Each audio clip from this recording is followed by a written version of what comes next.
এক শহরে বাবা এবং ছেলে দুজনেই বসবাস করত। ছোট্ট ছেলেটা বাবাকে করুণ মায়াবী কণ্ঠে বাবা ডেকে উঠল এবং বলল, বাবা, আকাশে ওটা কালো কালো কি যেন দেখা যাচ্ছে।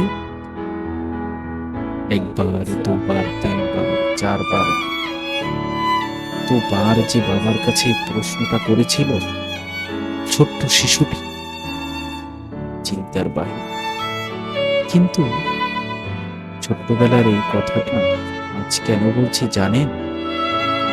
শুধু একটাই কারণ, বাবারা যখন বৃদ্ধ হয়ে যায় তখন বাবা যদি একবার, দুইবার, তিনবার প্রশ্ন করে, আমরা নিজের অজান্তেই কেন যেন তার সাথে রাগ করে বসি।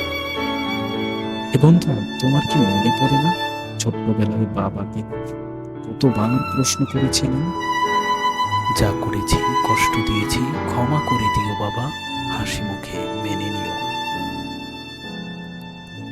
কিন্তু বাবাকে কখনো বলা হয়নি, বাবা আমি তোমাকে অনেক ভালোবাসি, আই লাভ ইউ বাবা।